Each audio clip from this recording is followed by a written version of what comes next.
مختلف اراکین کی، جس میں بنیادی طور پہ جو یہ نیا بجٹ آیا ہے اس پہ گفتگو ہو رہی ہے۔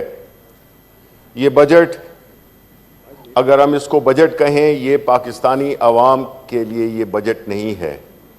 یہ بجٹ وہ بجٹ ہے جو کہ IMF کا بجٹ ہے۔ ان کو خوش کرنے کے لیے عوام پہ جو مصیبتیں ڈھائی جا رہی ہیں، پیٹرول کی پرائسز کی ایک لامتناہی جو سلسلہ ہے جس میں کہ وہ بڑھ رہا ہے، جس میں کہ پیٹرول کی قیمت تقریباً 84 روپے پچھلے 20-25 دن میں بڑھا دی گئی ہے۔ یہ بجٹ جس کو کہ ابھی ہمارے جو فائنینس منسٹر ہیں انہوں نے کہا ہے کہ ابتدائے عشق ہے روتا ہے کیا، آگے آگے دیکھیے ہوتا ہے کیا۔ اس سے بڑا طنز ہو نہیں سکتا، کیونکہ ایک اور شاعر نے یہ شعر بھی کہا ہے کہ میں آنے والے زمانوں سے ڈر رہا ہوں فراز، کہ میں نے دیکھی ہیں آنکھیں اداس لوگوں کی۔ آپ نے جو بجٹ بنایا ہے، یہ کینڈی لینڈ بجٹ جو ہے، یہ بنیادی طور پہ اس میں نہ تو کوئی ٹھوس آرگومنٹس ہیں، فگرز ہیں جس میں کہ یہ ظاہر ہو کہ یہ ملک کو چلانے کے لیے ایک بڑی سوچ سمجھ کے ساتھ بڑی ارک ریزی ہوئی ہے، جس میں کہ پرائورٹیز کی بیسس پہ ایلوکیشنز کی گئی ہوں، لیکن ایسا بالکل نہیں ہے۔ اور جہاں تک پیٹرول کی پرائسز کی بات ہے تو میں یہاں بتانا چلوں کہ ہمارے ملک میں اس وقت دو بہت بڑے سنگین مسائل ہیں، ایک ہے انرجی اور دوسرا ہے پینشنز۔ جہاں تک کہ انرجی کا تعلق ہے، چیئرمین صاحب، ہمارا ملک اب تقریباً 17 ارب ڈالر کے قریب امپورٹ کرتا ہے۔ اب 17 ارب ڈالر کی امپورٹ ہمارے ملک کی جتنی بھی امپورٹس ہیں اس کا ایک سب سے بڑا ایک انڈیویجول ایک آئٹم ہے، جس کو ہم یہ سمجھتے ہیں کہ جس کے ذریعے حکومت نے اپنے ٹیکسز لگائے ہیں، ریونیو اکٹھا کرنے کی کوشش کر رہی ہے۔ اور یہ بھی بتاتا چلوں کہ یہ جو قیمتیں بڑھائی گئی ہیں یہ یہاں پہ ختم نہیں ہوئیں۔ اگر آپ بجٹ کے فگرز دیکھیں تو اس میں 750 ارب کی لیوی ہے۔ اگر آپ کیلکولیٹ کریں تو اس کا مطلب یہ ہے، جس طرح کہ ہمارے فائنینس منسٹر ترین صاحب نے کہا تھا کہ یہ پیٹرول کی پرائسز 300 کے قریب چلی جائیں گی، اور یہ تقریباً اس ملک کے عوام کو، خاص طور پہ غریب جو مڈل کلاس کی فیملیز ہیں، ان کو بالکل تباہ و برباد کر دے گا، کیونکہ اس کا تعلق صرف ٹرانسپورٹ سے نہیں ہے، اس کا تعلق بجلی کی پروڈکشن سے بھی ہے۔ ہمارے جو اس کے ساتھ جو اس کے کولیٹرل نقصانات ہوں گے، اس میں ہماری بجلی کی جو قیمتیں ہیں جو کہ آلریڈی بڑھ رہی ہیں، اس میں ایک بے انتہا اضافہ ہوگا۔ تو دو چیزیں، ٹرانسپورٹ اور گھروں میں جو منیمم بھی بجلی کا استعمال کرتا ہے وہ پنکھا تو استعمال کرتا ہے۔ بڑے جلدی سے بتاتا چلوں کہ جی ہماری انرجی ریکوائرمنٹس کیا ہے۔ 27,000 میگا واٹ کے قریب ہماری بجلی کی ڈیمانڈ ہوتی ہے۔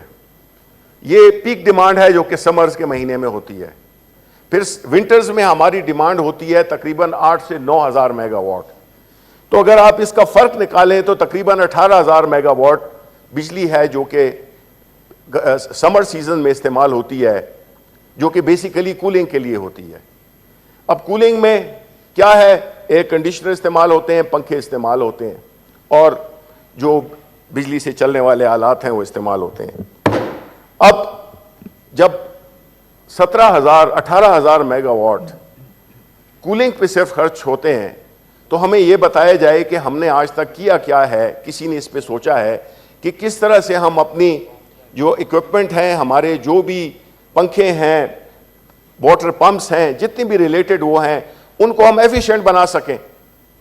مجھے بڑی خوشی ہے کہ میری حکومت میں ہماری منسٹری نے، اس وقت کی سائنس ٹیکنالوجی منسٹری میں، ہم نے ایک چھوٹے سے پروجیکٹ پہ کام کیا، اور وہ تھا پنکھوں کا، جس میں کہ ہم نے تھوڑی سی ٹیکنالوجی کو بہتر کر کے، اور اس میں ہم نے 4,500 تقریباً 10 کروڑ پنکھے ہیں پورے ملک میں، تو ہم نے اس کی ٹیکنالوجی کو بہتر کر کے اس سے ہم نے مینڈیٹری کرایا، اسٹار ریٹنگز کروائیں، اور ہم نے تقریباً 4,500 میگا واٹ، جو اس وقت جو 7,000 میگا واٹ کا جو شارٹ فال ہے، تو آپ اگر اس میں سے 4,000 میگا واٹ جو کہ صرف پنکھوں کے ہیں وہ نکال دیں تو آپ کا جو ڈیمانڈ ہے وہ بغیر کمپرومائز کیے ہوئے کوالٹی پہ اپنی سختی گزارنے کے ہمیں وہ استعمال ہو سکتے ہیں۔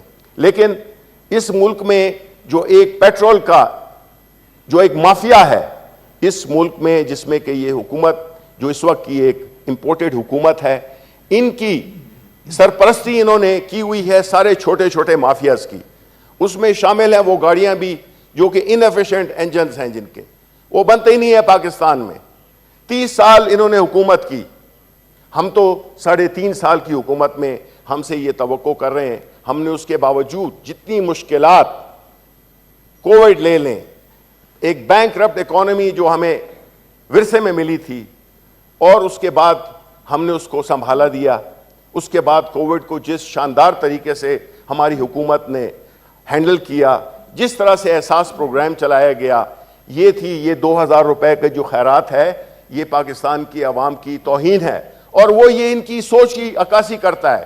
ابھی ہمارے ایک فاضل کولیگ نے بات بھی کی کہ ہم بیکاری ہیں، یہ ان کا لیڈر بھی یہی کہتا ہے کہ ہم بیکاری ہیں۔ انہوں نے عوام کے ذہنوں میں یہ ڈال دیا ہے کہ ہم بیکاری ہیں، ہم اس سے بہتر ڈیزرو ہی نہیں کرتے ہیں۔ جب کسی لیڈر کی یہ سوچ ہوگی کہ ہم بیکاری ہیں، بیگرز آر ناٹ چوزرز، تو ظاہر ہے کہ پھر اس کی سوچ آگے کیسے لے کے جائے گی ملک کو۔ ہمیں بنا دیا گیا ہے بھکاری، اور جو خودداری کی بات انہوں نے کی وہ تو ہمارا لیڈر کہہ رہا ہے، وہ تو ہماری حکومت کر رہی تھی کہ ہم چاہتے تھے کہ اس ملک میں ایک ایسی حکومت آئے جو کہ عوام کے لیے کام کرے، ان کے لیے نہیں جن کے ایجنڈے انہوں نے مکمل کرنے ہیں۔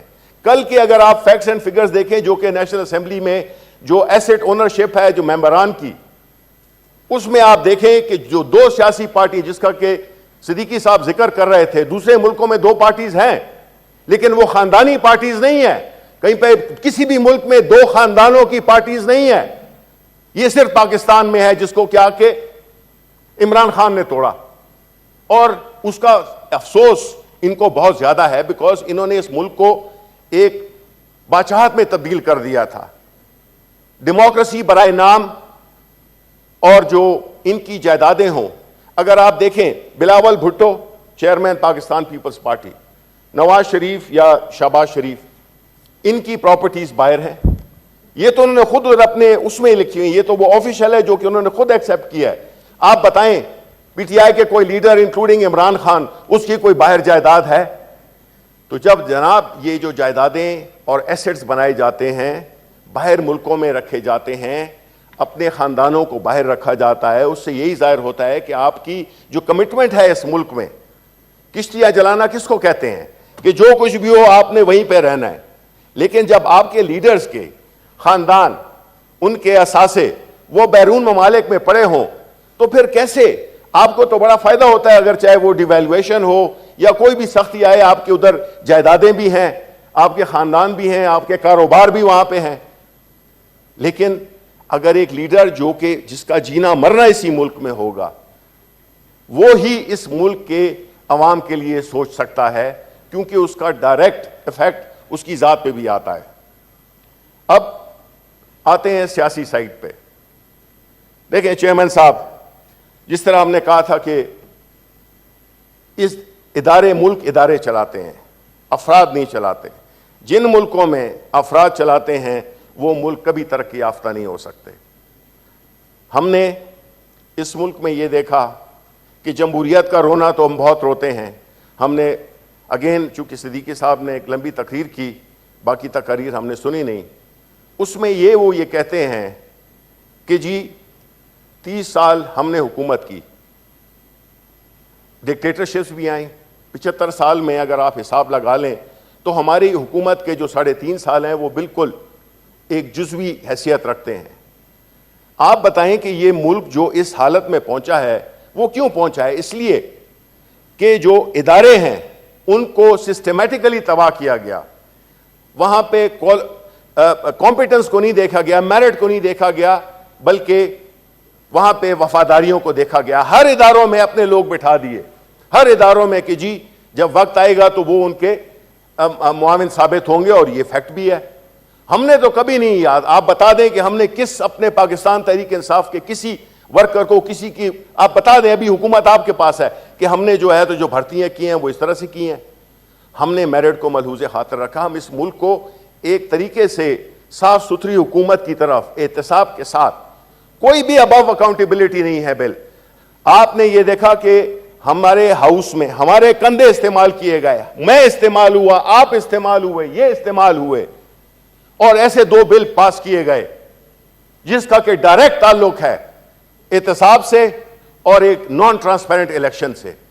جب تک اس ملک میں ٹرانسپیرنٹ الیکشنز نہیں ہوں گے, جس کے لیے ہم نے بھرپور کوشش کی تھی, جس میں کہ ہم نے EVM بھی بنائے, جس کو کہ اپوزیشن نے بغیر دیکھے رد کیا, کیونکہ ان کو معلوم تھا کہ یہ ان کی سیاسی موت ہوگی, کیونکہ فری اینڈ فیئر الیکشن ان کو سوٹ ہی نہیں کرتے ہیں. ہم نے ہر طریقے کی کوشش کی کہ ان کو راضی کریں کہ بھئی یہ ملک متحمل نہیں ہو سکتا کسی بھی ایک اور کنٹروورشل الیکشن میں. ڈیموکریسی ہماری اگر انسٹیبل رہی ہے بیکاز پیپلز پارٹی نے, پاکستان مسلم لیگ نے اور ہم تحریک انصاف نے, ہم نے ہمیشہ الیکشن پہ سوالات اٹھائے ہیں. اس چیز کو اگر ہم حل نہیں کریں گے تو ہمارا سیاسی کام نہیں آئے گا. پھر آخری بات کہ جو یہ احتساب کے لیے جو بل جس میں کہ آپ اور میں ہم سب استعمال ہوئے, ہم تو الحمدللہ نہیں ہوئے بیکاز ہم نے تو اس پہ ووٹ ہی نہیں دیا, تو وہ جو استعمال ہوئے ہم, اس میں یہ کہوں گا کہ چیئرمین صاحب, چیئر نہیں باقی بتائیں جی. نہیں وہ اٹھائیں جی, اٹھائیں, مطلب ہے کہ اس میں ہم بات کر سکتے ہیں جی.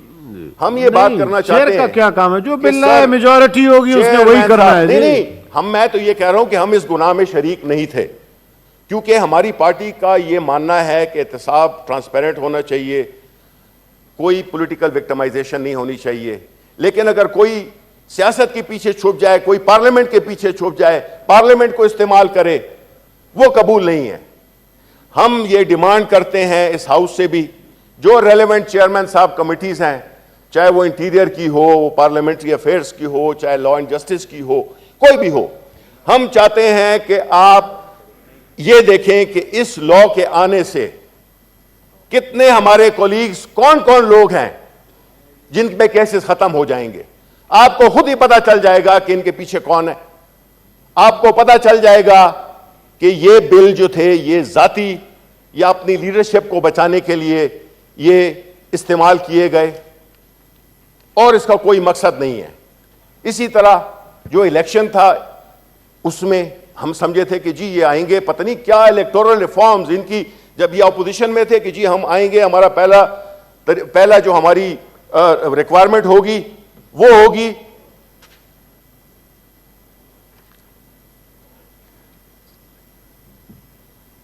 وہ ہوگی کہ جی ہم الیکٹورل ریفارمز کریں گے. کیا الیکٹورل ریفارمز کی انہوں نے؟ یہ 2 تھی کہ جس میں کہ آپ اوورسیز کو ان کے ووٹ کے حق سے محروم کر دیں. کیا یہ تھا کہ جی EVM کے تھرو جو الیکشنز ہونے تھے جس میں کہ پولنگ ڈے میں جتنی بھی گھپلے ہوتے ہیں اس کا سدباب کیا جائے؟ اس کے علاوہ آپ نے کیا امینڈمنٹس کی ہیں؟ آتے ساتھ ہی آپ نے اپنے آپ کو بچانے کے لیے اقدامات لیے. آپ نے FIA میں چینجز کی, آپ نے ثبوتوں کو آگے پیچھے کرنے کی کوشش کی. جو کیسز سٹنگ پرائم منسٹر اور سٹنگ چیف منسٹر کے خلاف ہیں, ان کے جو گواہ تھے وہ ایک ایک کر کے مر رہے ہیں. چیئرمین صاحب 5 لوگ ابھی تک جو اس سے ڈائریکٹلی ریلیٹڈ تھے اس کے ساتھ وہ وفات پا چکے ہیں. کسی کو ہارٹ اٹیک ہو گیا ہے, کسی کا پتہ نہیں ہے, ساروں کو ہارٹ اٹیک ہو گیا ہے, پتہ نہیں ہے کہ کس وجہ سے. یہ کیا ہے جی؟ یہ کوئی جمہوریت ہے یا یہ کوئی ایک مافیا ہے, ایک سسیلین مافیا ہے جو کہ اپنے خلاف چلے ہوئے کیسز میں جتنے گواہان ہیں, جتنی بھی شہادتیں ہیں, ان ساروں کو ایلیمینیٹ کر رہے ہیں. یہ ایک بہت ہی ایک سیریس کنسرن ہے پورے پاکستان میں کہ جو ان کے آنے کا یا ان کو لانے کا مقصد تھا، جس کے لیے انہوں نے ساری چیزوں پہ سائن کر دیے، ملک کی معاشی سورینٹی کو سرنڈر کر دیا انہوں نے پارلیمنٹری جو ہمارے جو ادارے ہیں ان کو مذاق بنا دیا. آپ دیکھیں پنجاب میں کیا ہو رہا ہے.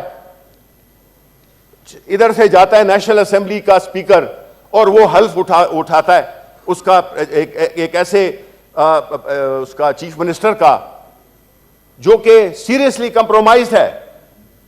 کیسز ہیں اس پہ، پولیس استعمال کی گئی. پہلی دفعہ تاریخ میں یہ اعزاز انہی کو جاتا ہے کہ پہلی دفعہ پنجاب اسمبلی میں پولیس گئی، زد و کوب کیا، اسپیکر کو زد و کوب کیا، اور انہوں نے ایک ڈنڈے کے زور پہ انہوں نے اپنا الیکٹ کرا دیا.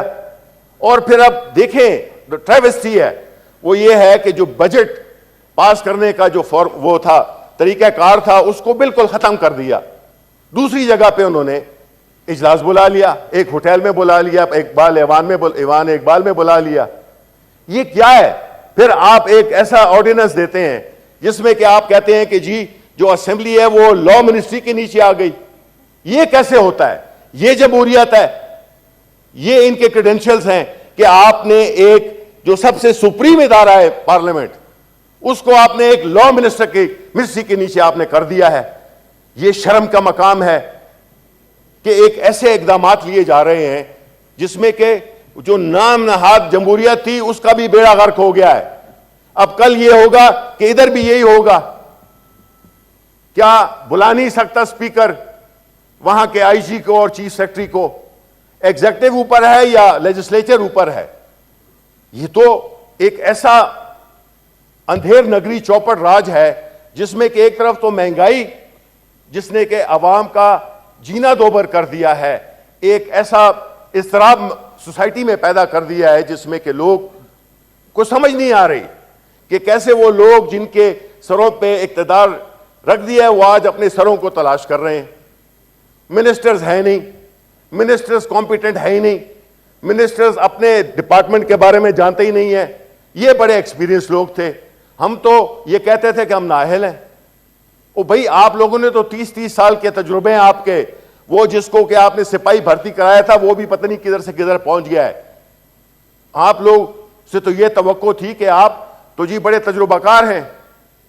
تو کیا کیا؟ آپ کا تجربہ پاکستان کے عوام کے فائدے میں آیا یا آپ نے صرف اس لیے آئے تھے کہ اپنے خلاف آپ این آر او دیں گے، ایسی لیجسلیشن لائیں گے جس سے کہ احتساب بلکہ کرپشن کو حلال کر دیا گیا ہے، یعنی کہ جائز کر دیا گیا ہے.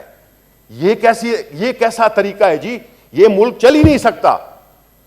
یہ ملک چل ہی نہیں سکتا اگر ہم ایسے اقدامات لیں گے جس سے کہ ہم نے جو قانون کی وہ جو ایک تھیوریٹیکل کانسیپٹ ہے رول آف لا، اگر ہم وہ نہیں فالو کریں گے تو پھر تو ہابس کی طرح یہ ساری society every one against every one. تو جناب چیئرمین، اس وقت ملک میں ایک بڑا ہی گھناؤنا کھیل کھیلا جا رہا ہے جس میں کہ ایک طرف تو ہمارے لوگوں کو تیل کی لائنوں میں لگا دیا گیا ہے، بجلی کی لوڈ شیڈنگ سے وہ تقریباً دماغی طور پہ معاف ہو چکے ہیں، اور دوسری طرف ایک سسٹمیٹیکلی آپ اداروں کو ڈس فنکشنل کر رہے ہیں. آپ ان کی جو ریٹ ہے اس کو ایروڈ کر رہے ہیں. یہ اگر اس ملک نے قائم رہنا ہے، جو کہ انشاءاللہ تعالی یہ رہے گا، کیونکہ اس ملک میں ایسے لوگ اور ایسی لیڈرشپ اور ایسی پارٹی بھی ہیں، ان کی طرح خاندانی پارٹی نہیں ہے. 3 پارٹیز ہیں صرف، ایک ہے جماعت اسلامی، ایک ہے پاکستان تحریک انصاف اور ایک ہے MQM جو کہ موروثی سیاست نہیں کرتی ہے. یہ جو سیاست جس میں کہ خاندانی اجارہ داریاں ہیں، جس میں کہ باپ بیٹا پوتا سب آتے ہیں، اس کو آپ جمہوریت نہیں کر سکتے ہیں. اسی لیے انہوں نے جو 18 ترمیم بھی کی اس میں انہوں نے ملک کو 4 حصوں میں تقسیم کر دیا. وہ تقسیم جو کہ آج اس کے ثمرات سامنے آ رہے ہیں، اس میں وہ بھی ڈیبیٹ پہ نہیں ہوا تھا. سپریم کورٹ کے اور کورٹس کی آبزرویشنز ہیں کہ ان لاس پہ 18ویں ترمیم پہ بھی بحث نہیں ہوئی تھی. رضا ربانی صاحب پتہ نہیں بیٹھے ہوئے کہ نہیں بیٹھے ہوئے، کہ ایک جلدی میں ایک چیز کر دی جو اور جس کو پھر ایک قرآنی صحیفہ بنا دیا گیا کہ آپ اس میں بات نہیں کر سکتے، اگر بات کرتے ہیں تو جی آپ پتہ نہیں کیا ہیں.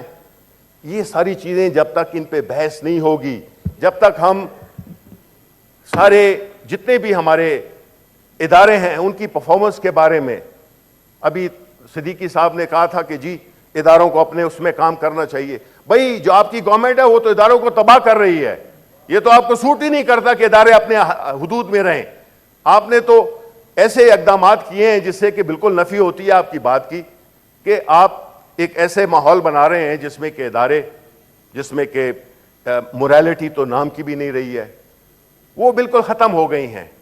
ہمیں ایک ایسے حکومت سے سروکار ہوا ہے جو کہ نہ تو لیجٹمیسی رکھتی ہے، نہ کریڈیبلٹی رکھتی ہے، اور اسی وجہ سے جو دوسرے ممالک جو کہ ہمارے ساتھ ڈیل کرنا چاہتے ہیں، مختلف کمرشل ڈیلز کرنا چاہتے ہیں، وہ ہمارے سے دور دور رہتے ہیں، کیونکہ اعتبار نہیں ہے کہ یہ حکومت کب تک آئی ہے، کیسے آئی ہے، عوام کی سپورٹ سے یہ آ رہی ہے.